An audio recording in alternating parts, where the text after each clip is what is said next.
The whole world's watching.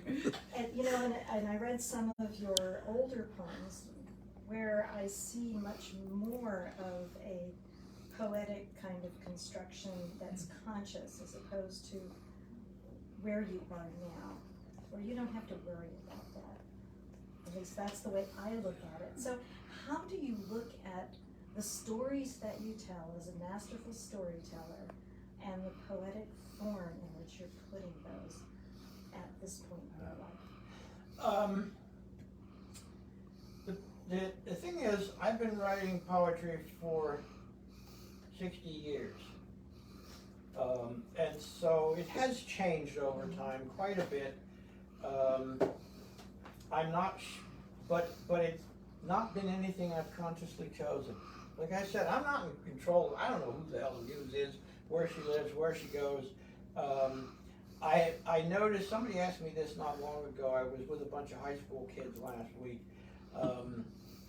Over the last, I don't know how many years, a couple of decades, I've been increasingly writing in syllabics, usually tetrameter or pentameter. My poetry has, they're stories. I'm telling stories. Yeah. And there's less actual imagery that one might call poetic imagery. I don't know.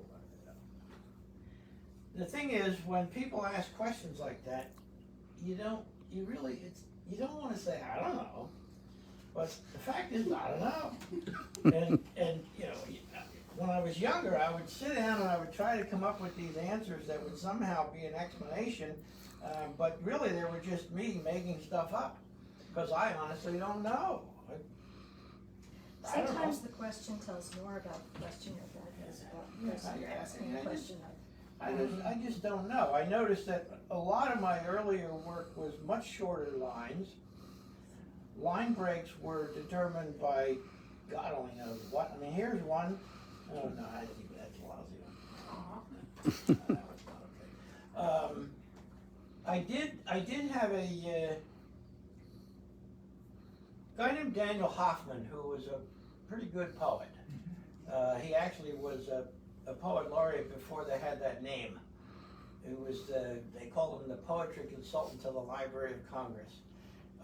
But I had him as a teacher when I was a sophomore in college, and I didn't know who the hell he was. He was some professor.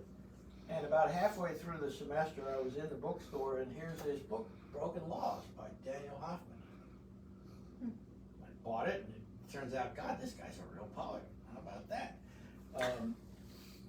But he said that although he was writing by then, he was in his mid-40s, writing in free verse, he had spent a lot of time as a young poet mastering all the closed forms, villanelles and sonnets and ballads and this and that. And well, I stopped writing in closed forms very early on, pretty much right from the beginning, because I would find myself, instead of finding the word that says what I really want to say, I'm looking for a word that rhymes with alligator or whatever the hell is there, and it didn't work for me.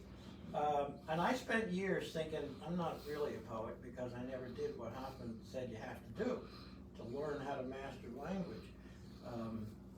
As I got older, into my later 20s, I would read what other poets said, this is what you have to do. And they'd be different from what Hoffman said. And in some cases, they'd be actually directly contradictory to what Hoffman said. And it finally dawned on me that every writer has his own or her own writing process, period.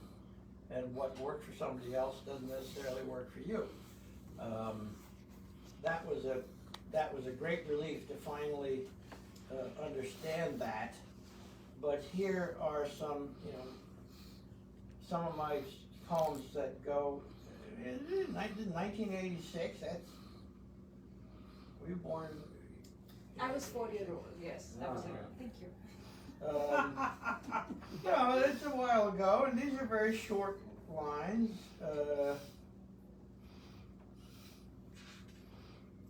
Apples It's written for a guy who was my host in Hanoi in 1985, so it's post-war. Can you guess what it is, you ask, handing me the small green fruit? I take a bite. It's good, crisp and tart. An apple, I reply. Our apples in Vietnam, you say, are not so big as the apples in your country. Bigger isn't always better, I reply. A slow smile spreads, a thoughtful nod. Then you laugh, and I laugh, and our eyes meet. And I wonder if we're both laughing at the same joke. Those are all very short lines. And every now and then, however, I do write a poem that is structured, it's closed form. And I have to admit, whenever that happens, I go, wow, I really can write poetry. It's terrible. This is, I've been married for 42 years. Now, I seem like a pretty nice guy, but don't be fooled. Believe me, the guy my wife has lived with all these years is not the person you see. Ask my daughter about that one, I'll tell you. But this is, oh, it's in here somewhere. The trouble with this big fat book is I don't know where anything lives anymore. Let's see. It's got an index, a scientific, oh, but they do weird crap. Sometimes they ignore the articles and sometimes they don't. And that's not me. Here it is, page 148, and it's called A Scientific Treatise for My Wife, but it's under the S's. Except if you go to the A's, you'll find, what did I say? 148. A scientific treatise for my wife.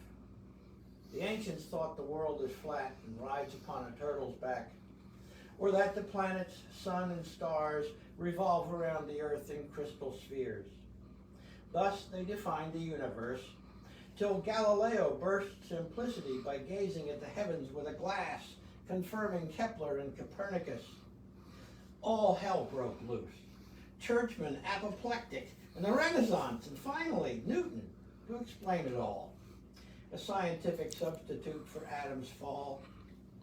Not exactly simple, but it worked. Till Einstein stumbled on some quirks in Newton's logic, and explicable at last evolved incomprehensible.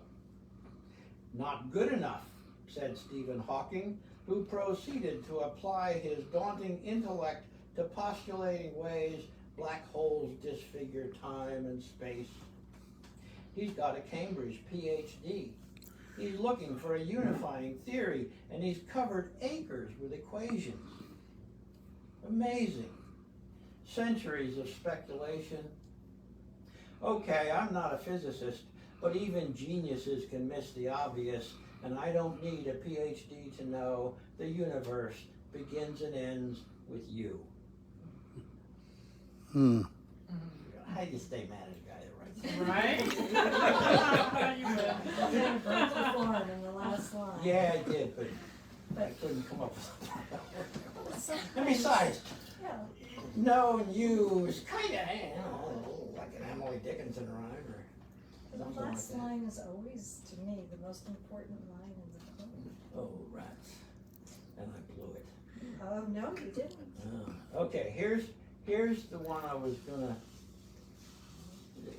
it's actually, when I sent this book, the manuscript to the publisher, it was the last poem I wrote, and before I sent the manuscript off, and unfortunately, well, not unfortunately, to sort of bastardize Oscar Wilde, it is better to be wrongly identified as something than to not be identified as anything. McFarlane, which has been very good to me over the years, I'm their Vietnam War writer. And that's it. I just published, this week, I just got it yesterday, a new collection of essays called What We Can and Can't Afford. And the subtitle is Vietnam, Patriotism, and American Life. I wanted it to say War, Patriotism, and American Life. But they said, no, you gotta get Vietnam in the title.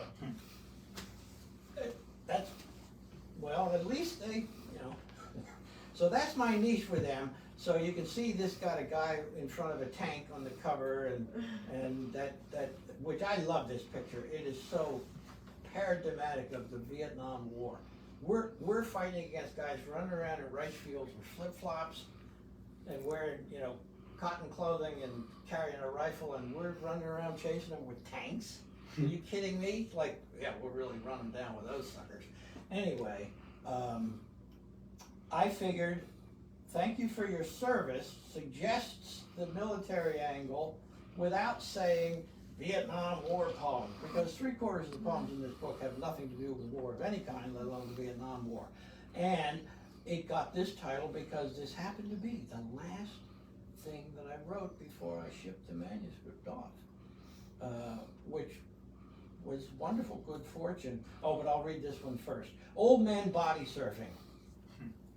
You should have seen the three of them, 65, 70, maybe older, pot-bellied, gray-haired, wrinkled like God had given them skin 2 sizes too big, riding wave after wave after wave all the way into the surf line, giving each other the thumbs up, then doddering back into the ocean to catch the next wave. Shameless exhibitionists, acting like kids. One of them had a ponytail, for Christ's sake. And now, what you've all been waiting for. Thank you for your service. Yes, indeed, it's what you say these days. Like genuflecting in a Catholic church. Like saying bless you to a sneeze. A superstitious reflex, but of course, sincere. Or is it just to ease the guilt of sending someone else to do your dirty work? Whatever, I just say, you're welcome. Let it go at that. When what I'd really like to say is, thank you for my fucking service in that fucking war I've dragged from day to day for 50 fucking years, like a fucking corpse that won't stay dead. That fucking nightmare that my fucking country told me was my fucking patriotic duty to fight. For what exactly do you think you're thanking me? Service to my country? You empty-headed idiot. You think I want your thanks for what I did? You shallow, superficial twit. You've no idea what I did, or why, or what it cost of people who had never done us any harm, nor ever would or could. You can take your thank you for my service, shove it where the sun doesn't shine. But you wouldn't understand. You'd only get insulted if I told you what I'd really like to say. So I just say, you're welcome, smile, walk away. All right.